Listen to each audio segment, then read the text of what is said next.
guide to study in China and Australia. And I've designed my PDF in such a way that it's going to be like more of, I will demonstrate some of the things that I'm going to say like online. So if I'm moving very fast, please kindly maybe raise your hands or through the app, or maybe you can just send the question to the moderator, then I will slow down. So once again, my name is Foster Gumadun, and I hold a master's degree in oil and natural gas engineering, and I was a research assistant at one of China's uh, laboratories for developing new oil field chemicals. So I worked there for 2 years. I also had an internship with these recruitment company back in China. So that's a little bit about me. And also I'm going to have my PhD soon when Corona is over at the University of Queensland. So I'll jump right into my PPT. And so this is the outline for my PPT. I'll talk about the backgrounds, the research, and applying for admissions and scholarship and conclusion. And as I was saying, I'll be doing some demonstration like how to do certain things. So the first of all, I'll talk about background, like the overview of studying in China. China is having a whole lot of universities, like more than 200, and all of them, a lot of them are having a lot of them are having scholarships, which ranges from their government, Chinese government scholarship and their university scholarship. So there are a lot of opportunities for international students there. Sorry.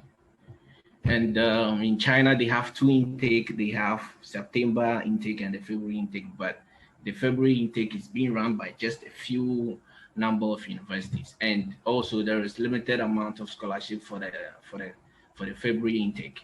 So as I was saying, the scholarship available in China, we have the Chinese government scholarship. We have the Chinese bilateral government scholarship, which is being run by the Scholarship Secretariat in Ghana. With this scholarship, the Ghanaian government also will be paying you like, it seems $300 a month plus the Chinese government paying you. We have Chinese government university program. This is where the universities in China nominate eligible candidates for their government scholarship, and they have Ministry of Foreign Affairs and Commerce scholarship. They also have the UNESCO scholarship, and also they have a lot of university scholarships. So you just have to browse through their schools webpage to find out.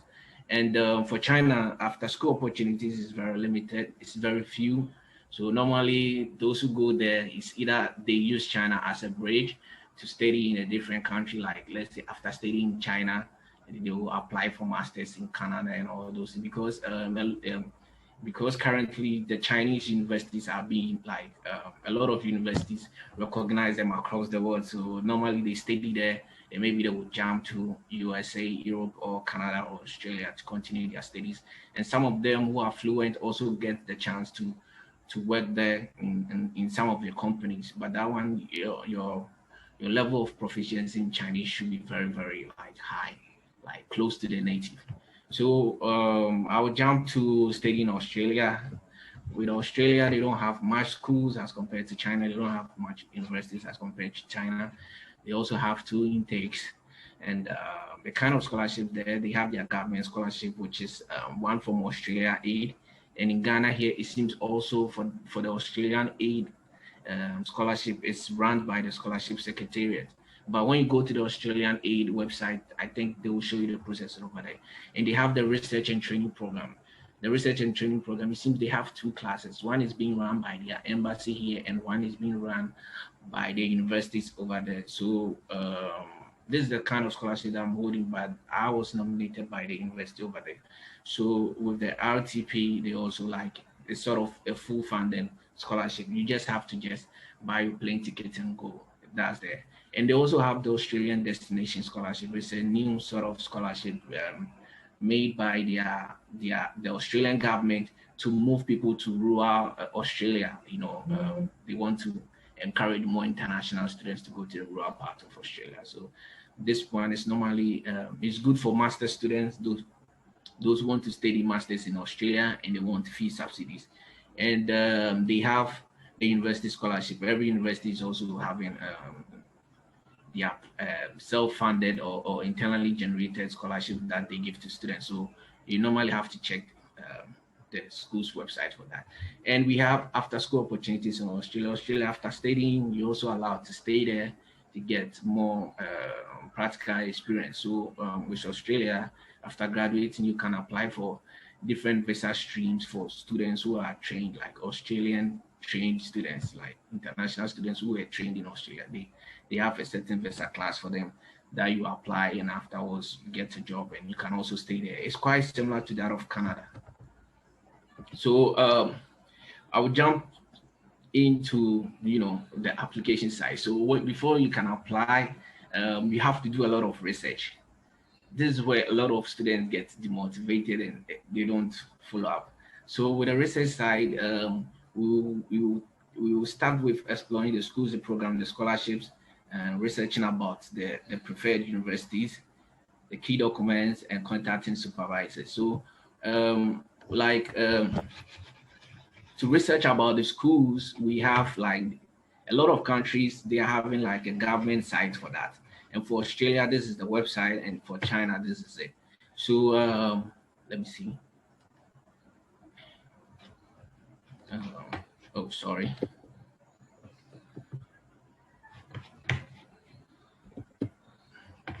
So with Australia, what happens is, let me share. I want to share my browser now. It seems I have to share my whole screen now. Okay, so with Australia, what happens is, okay, studying. Oh, so this is the official government site for studying in Australia. So this site basically helps you to find your course, get more details about why to study in Australia, life in Australia, the kind of scholarship, the destination, the university. So normally when you come here, this gives you first-hand ideas about the schools there, the kind of programs that they run. So you can use this to actually find the kind of universities which runs your preferred program.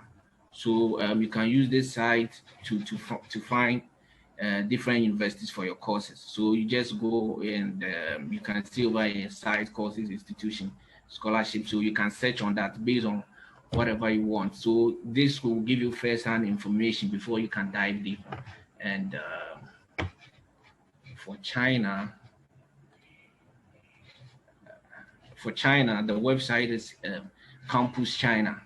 And the website is Campus China. So for here also, you can use it to search for the universities and the kind of program they run. Like when you come here, it seems there is a place that you can search for. Yes, you can search the categories and programs. So when you go to that page, it will give you access to like it contains the whole database. Hello, Foster. Sorry, not to cut you. Can you please share this link in our chat for everyone to have it? Okay. I will do that when I'm done with the presentation. So this will give you the list. Some schools run, some school can run English taught programs. Some schools can't run. So this will give you a first-hand idea, and also gives you a link to the university itself. Like when you select a particular university, it gives you a link. Same with the Australian government website also. So when you go there, you can browse there to get first-hand information about the university, the official website, the official web links, and all that. Then afterwards, we dive deeper into your preferred university, which is going to be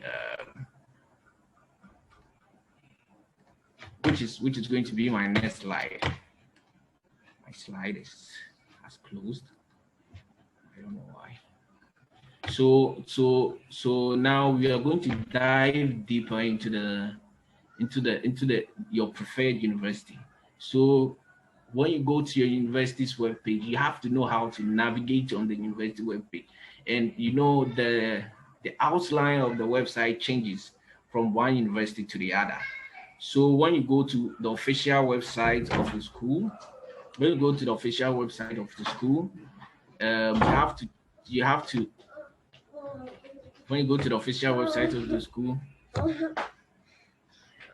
hold on. I'm coming. Give me a minute. I'm coming after that. Yes. So Foster, you You may use 2 to 3 minutes to summarize your preferred school, all the information that you want to share, so that there are a couple of questions for you. Okay, so like when you go to your preferred school, you have to know how to navigate on the school. So for example, I will use University of Queensland as example. So for here, you should know the school will tell you the kind of programs that they run and all that. But normally for information for like international students, normally you can find them on the future students page. So the future will tell you the study apply and all that.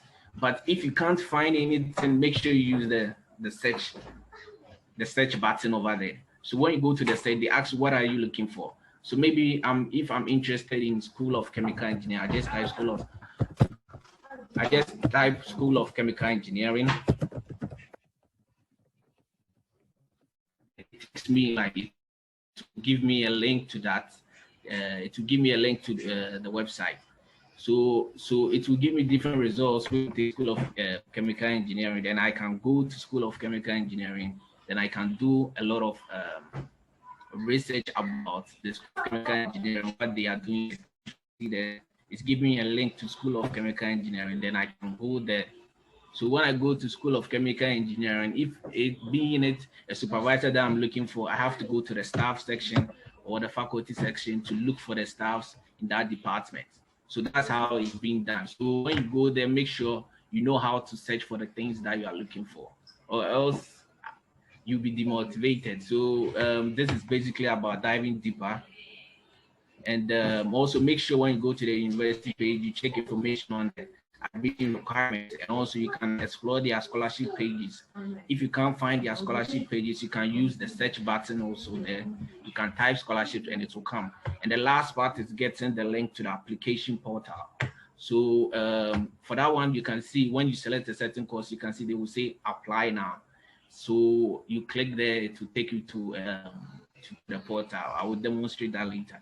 And lastly, you have to take note of the email of contact person, being it the admission office, individual department reps and all that. You have to take note of that because they have to guide you through application.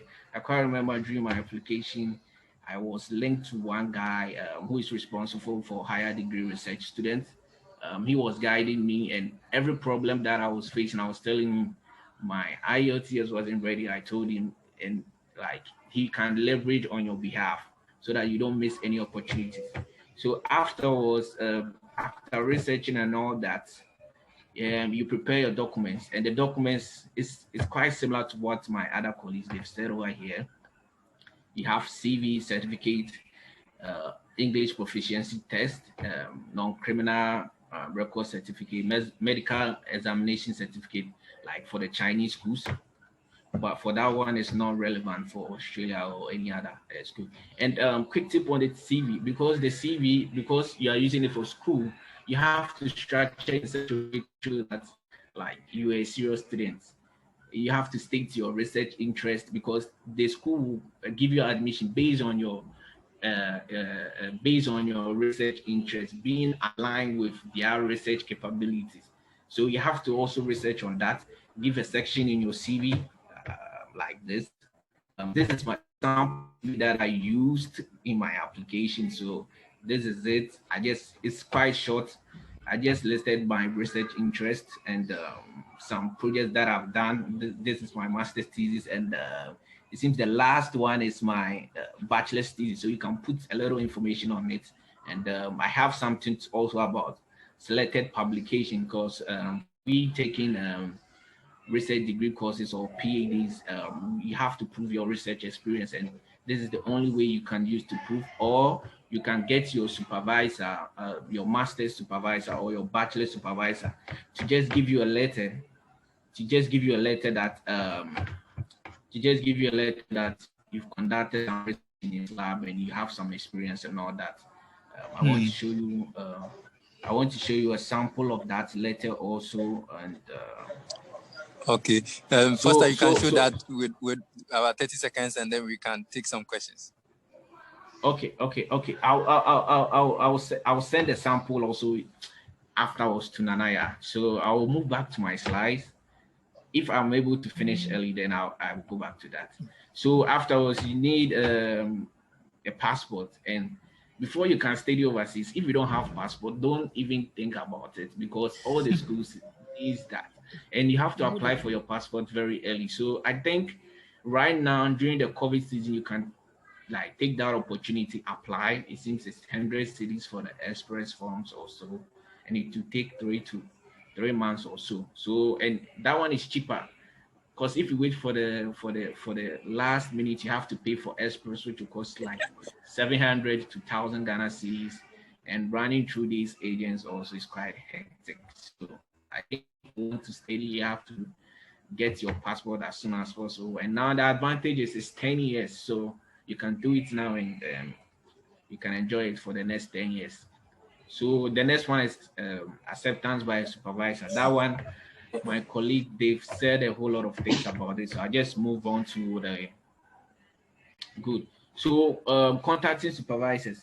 This is very like, it's really important. As I was saying, you have to know how to find the list of supervisors for some of the programs, and when you do, you have to find. Foster, can you please summarize that one so that we can take the questions now? Okay. So you just have to find a way, contact them, tell them what you are doing. Like this is the letter I used for my supervisor in University of Queensland. I told him what I was doing, what I want to do, and all that, and he replied me. It seems the next day, less than 24 hours, he replied me to do some things for him for his assessment and all that. So the next one is applying for admissions and scholarship. So this stage, all that you need to do is you have to find application portal. Like for example, for this one, this is apply.uq. Hold on, I'm coming. It seems it's apply.uq. I've forgotten the website. It should be in my history, but it's not there. So you have to find the application portal, and afterwards, when you find the portal, you have to create an account, you log in and all that. So that is it for the applying for admission. And also some schools, as soon as you apply, you don't have to apply separately for scholarship. Like as soon as they give you admissions, you'll be considered for scholarship positions also. So you have to take note of that. So on this note, I also give you some quick tips for success. You have to start very early, and you have to plan, or you shouldn't give up. And also never apply with 100% assumptions. It's bad. So if you don't understand anything, just contact the admission office. If they are not the right people to answer, they will forward your mail to the designated people, and they can give you good and concrete results. Never apply with 100% assumptions. Don't assume that, oh, this is how we do it, like for most schools, so just let me do it that way. No. And also apply to many schools as possible. Don't put all your eggs in one basket. So you have to check different schools, and which one you fit in. For me, I got 2 offers, but I chose the best offer. So I got 2 offers from 2 schools, and later on another school contacted me that they have a project. Am I interested to work on? I told them no, right now I've taken an offer already, so I can't work on that. I got an offer from Edward Cowan and Queensland, and University of Western Australia was giving me a proposal to join them to work for them, but that time I've already accepted University of Queensland, so there was no going back. So the next step is make yourself competitive enough. You get it.